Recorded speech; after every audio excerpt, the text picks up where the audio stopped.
कभी नहीं चल सकती। अब उस संविधान की जो बाबा साहब की प्रतिमाएं थी वही वहां से हटा दी गई, तो अब आपके लिए कौन लड़ाई लड़ेगा? 9 तारीख के लिए तैयार हो जाना होगा। सब लोग लड़ेंगे या नहीं लड़ेंगे? 9 तारीख के लिए तैयार है सब? हाथ उठाए सब लोग।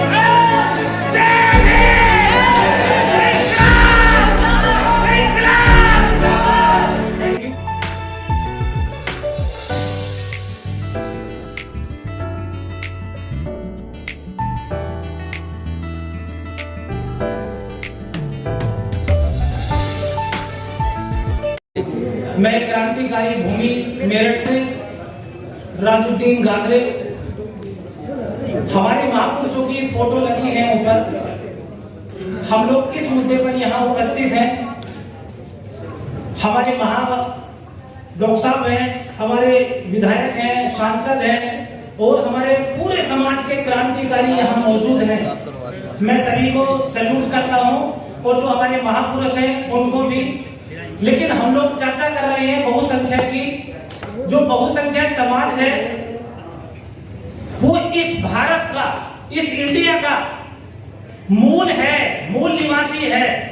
लेकिन हम लोग करते हैं ब्याज की बात जो ऊपर की है। आज हमारे ऊपर जो राज कर रहा है वो केवल 10% के लोग हैं और 90% के लोग आज भी हम गुलामी की बात करते हैं, नौकरी की बात करते हैं, उनमें आरक्षण की बात करते हैं। क्यों करते हैं? हम लोग यहाँ के हिस्सेदारी हैं। हम लोगों को हिस्सेदारी चाहिए या नहीं चाहिए? तो हम लोग हिस्सेदारी की बात नहीं करते हैं। और हम लोगों को हक अधिकार कब मिलेंगे? जब हम उनसे मांगेंगे। हक अधिकार कब मिलता है? छीनने से ना। तो हम लोग छीनने वाले बनेंगे या नहीं बनेंगे? या मांगते ही रहेंगे? या ऐसी सेमिनार रोज डेली हम लोग करते रहेंगे और एक दूसरे का मुंह देखेंगे कि हमारे देश में हमारे बराबर में कौन क्रांतिकारी होगा, कौन भगत सिंह होगा, कौन अशफाकुल्लाह खान होगा?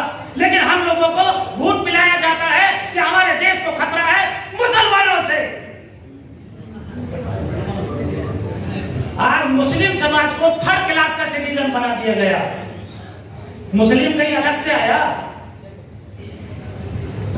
जो यहाँ पर राज कर रहा है उनके आने का इतिहास है, जाने का नहीं है। मुगलों का आने का भी इतिहास है, जाने का भी इतिहास है। तो जो यहाँ मुस्लिम है 90%, 98% नहीं, 99.1% वो यहाँ का मूल निवासी है। एक केवल व्यवस्था, जाति, ये सब वही चीजें हैं। केवल एक विचारधारा ही तो इधर से उधर हुई। तो दुश्मन आपका कौन है ये हम लोगों को समझना होगा। आज हमारे बीच में हमारे बच्चों को, मैं अभी मेरठ से आ रहा था, छोटे छोटे बच्चे नशे में, भांग में चूर। क्या हम लोगों को यही चाहिए? क्या हम लोगों के, हमारा समाज, क्या इससे हिस्सेदारी मिलेगी? हम लोग शिक्षित नहीं होंगे, हमारा समाज जागरूक नहीं होगा, हम लोग केवल नशेड़ी बना दिए जाएंगे। हमारा देश, हमारा समाज, हमारे महापुरुष क्या सोचेंगे, क्या करेंगे? जो आज हमारे क्रांतिकारी साथी यहां बैठे हैं।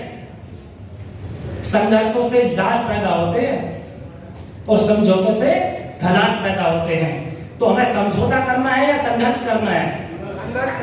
ये टीम हमारी संघर्ष करने वाली टीम है। लेकिन हम लोग हमारे बीच में उन्हीं की बात कर देते हैं एक छोटे से लालच में कि हमारी कुर्सी ना चली जाए। हमारे माननीय राजेंद्र गौतम जी हैं, इनसे सीखिए। 1 मिनट से पहले मंत्री पद का इस्तीफा दे दिया। डॉक्टर बाबा भीम अम्बेडकर साहब जिन्होंने अपनी कुर्बानी दे दी, अपने बच्चों की, अपने आने वाली नस्लों की, मरे हुए को छोड़ गए कि गोलमेज सम्मेलन में जाना है। मुझे आने वाली नस्लों के लिए हिसाब चाहिए, हिस्सेदारी चाहिए। लेकिन हम लोग लालच देख रहे हैं कि हम लोगों का रात का गुजारा, दिन का गुजारा, हमारा सोने का आनंद कैसे मिलेगा, कैसे बचेगा? हमें जब तक अपने आने वाली नस्लों के लिए चिंतित नहीं होंगे, लिख लो, एक डायरी पे, स्टाम्प पेपर पे लिख लो, तो आपको, हमें अपने हक अधिकार कभी नहीं मिल सकते। और हम लोग यदि आरक्षण आरक्षण कहते रहेंगे तो हम लोग गुलाम के गुलाम और नौकर के नौकर बनते रहेंगे। हमें नौकरशाह नहीं, हम यहाँ के शासक हैं। तो हमें हिस्सेदारी के साथ में शासन करने वाले हैं तो शासन मिलेगा, तो हमें अपने आप हिस्सेदारी मिलेगी और वही आरक्षण और वही जो हम लोग डिमांड कर रहे हैं दूसरों से, वो हमें मांगने की जरूरत नहीं पड़ेगी। तो हम लोगों को मांगने वाला नहीं, अपना अधिकार छीनने वाला बनना होगा। जो भी महापुरुष हुए हैं, आंदोलन जिसने चलाए हैं, वो ही आज क्रांतिकारी इस भूमि से इंडिया दैट इज भारत, जो से राहुल जी कहते हैं हिंदुस्तान हिंदुस्तान लेके जोड़ते हैं संविधान। क्यों बोलते हैं वो हिंदुस्तान, जब भारतीय संविधान में लिखा हुआ है इंडिया ही भारत है, इंडिया दैट इज भारत। क्यों बात करते हो आप? कहते थे खटाखट पैसा आएगा, आज तो विपक्ष में बैठने वाले मजबूत हो गए। क्यों नहीं? हर एक परिवार के, हर एक उसके झोली में, हर महिला के घर में 8,500 रुपए पहुंचते हैं। क्यों नहीं ले सकते? जब आप उनके सामने बैठे हो तो लड़ भिड़ करके अपना हक अधिकार की बात कर सकते हो। लेकिन ये आजादी झूठी है, देश की जनता भूखी है, हम लोगों को गुमराह किया जा रहा है। आज भी सत्ता परिवर्तन हुई, आजादी नहीं हुई। आज भी हम गुलामी की ओर है 90%।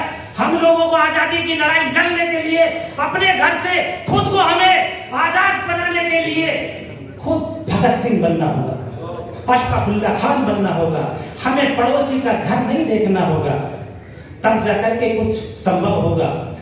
वरना हमारे देश को कोई वो टाइम नहीं है कि ये 2% के मनोवादी लोग जब इस संविधान की बदौलत में संसद में जाते हैं और कदम चूम के मिट्टी पर लगाते हैं अपने माथे पर और उस संविधान का संसद को ही खत्म कर देते हैं। अब जाते हैं संविधान लेकर के, अब उस संविधान की जो बाबा साहब की प्रतिमाएं थी वही वहां से हटा दी गई। तो अब आपके लिए कौन लड़ाई लड़ेगा? 9 तारीख के लिए तैयार हो जाना होगा। सब लोग लड़ेंगे या नहीं लड़ेंगे? 9 तारीख के लिए तैयार है सब? हाथ उठाए सब लोग। जय भीम! इंकलाब! इंकलाब! Thank you. वीडियो कैसी लगी आप अपने कमेंट्स के माध्यम से हमें बता सकते हैं और चैनल को लाइक, शेयर और सब्सक्राइब जरूर करें। धन्यवाद।